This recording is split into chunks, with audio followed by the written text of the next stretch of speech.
Hello friends, welcome back to new video. Brindavan serial ಹಣದ ದುರಾಸೆಯಿಂದ ಪಟ್ಟಣಕ್ಕೆ ಬಂದು ಗಿರಿಜಾ ಆಕಾಶ್ ಕೇಳಿದ ಪ್ರಶ್ನೆಗೆ ತಬ್ಬಿಬ್ಬಾಗಿ ಕಣ್ಣೀರಿಟ್ಟ ಪುಷ್ಪ.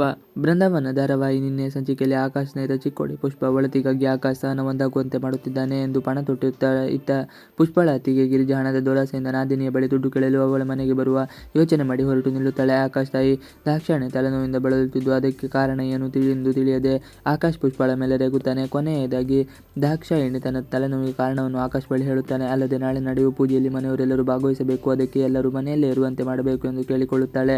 ಅದಕ್ಕೆ ಒಪ್ಪಿದ ಆಕಾಶ್ನ ಜವಾಬ್ದಾರಿ ತೆಗೆದುಕೊಳ್ಳುತ್ತಾನೆ. ಆಕಾಶ್ ಮನೆಯವರೆಲ್ಲರ ಬಳಿ ನಾಳೆ ಎಲ್ಲರೂ ಮನೆಯಲ್ಲೇ ಇರಬೇಕು, ಹಾಗಂತ ಪ್ರಾಮಿಸ್ ಮಾಡಬೇಕು ಎಂದು ಕೇಳಿಕೊಳ್ಳುತ್ತಾನೆ. ಅದರ ವಿಷಯ ಏನು, ಯಾಕೆ ಮನೆಯಲ್ಲಿ ಇರಬೇಕು ಎಂಬುದನ್ನು ಹೇಳುವುದಿಲ್ಲ.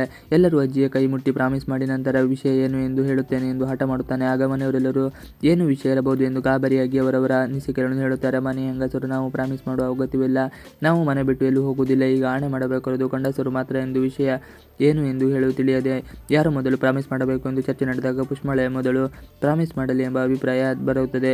ಮೊದಲು ತಾನು ಪ್ರಾಮಿಸ್ ಮಾಡಲು ಒಪ್ಪದ ಪುಷ್ಪ ನಂತರ ಅಜ್ಜನ ಮಾತಿನಂತೆ ಪ್ರಾಮಿಸ್ ಮಾಡುತ್ತಾಳೆ. ನಂತರ ಮನೆಯವರೆಲ್ಲರೂ ಒಂದಾಗಿ ಅಜ್ಜಮ್ಮನ ಕೈ ಮುಟ್ಟಿ ಎಲ್ಲರೂ ಮನೆಯಲ್ಲೇ ಇರುತ್ತೇವೆ ಎಂದು ಪ್ರಾಮಿಸ್ ಮಾಡುತ್ತಾರೆ. ಮನೆಯವರೆಲ್ಲರೂ ಒಂದಾಗಿ ತನ್ನ ಕೈ ಮೇಲೆ ಆಣೆ ಮಾಡಿ ನೋಡಿದಾಗ ಸುಧಾಮೂರ್ತಿಯವರ ಕಣ್ತುಂಬಿ ಬರುತ್ತದೆ.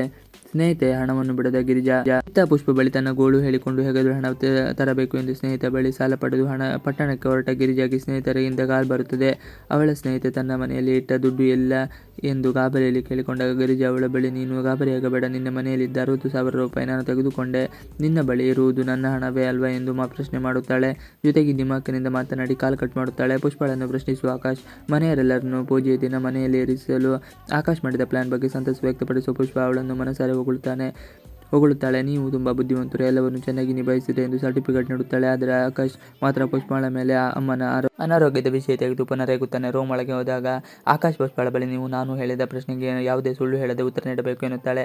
ಅದಕ್ಕೆ ಪುಷ್ಪ, ನಾನು ನಿಮ್ಮ ಬಳಿ ಎಂದಿಗೂ ಸುಳ್ಳು ಹೇಳುವುದಿಲ್ಲ, ಅದೇನು ಹೇಳಿ ಎನ್ನುತ್ತಾನೆ. ಆಗ ಆಕಾಶ್ ನೇರವಾಗಿ ಪುಷ್ಪಳ ಬಳಿ, ನೀವು ನನ್ನನ್ನು ಮದುವೆಯಾಗಲು ಎಷ್ಟು ಹಣ ಪಡೆದಿದ್ದೀರಿ ಎಂದು ಪ್ರಶ್ನಿಸುತ್ತಾನೆ. ಈ ಪ್ರಶ್ನೆ ಕೇಳಿ ಪುಷ್ಪ ದಂಗಾಗುತ್ತಾಳೆ. ಆಕಾಶ್ ಮನೆಯವರಿಗೆ ಪೂಜೆ ಮಾಡಿ ಯಾವುದೇ ವಿಘ್ನ ಇಲ್ಲ ನಡೆಯುತ್ತದೆ. ಪುಷ್ಪಳ ಅತ್ತಿಗೆ ದುರಾಸೆಗೆ ಕೊನೆ ಎಂದು ಆಕಾಶ್ ಪ್ರಶ್ನೆಗೆ ಪುಷ್ಪಳ ಪ್ರತಿಕ್ರಿಯೆ ಏನಿರಬಹುದು ಎಂಬುದನ್ನು ಮುಂದಿನ ಎಪಿಸೋಡ್ನಲ್ಲಿ ತಿಳಿಯೋಣ. ಇಷ್ಟು ಇವತ್ತಿನ ವಿಡಿಯೋ ಇಷ್ಟ ಆದರೆ ಪ್ಲೀಸ್ ಲೈಕ್ ಮಾಡಿ, ಸಬ್ಸ್ಕ್ರೈಬ್ ಮಾಡಿ. Thanks for watching video.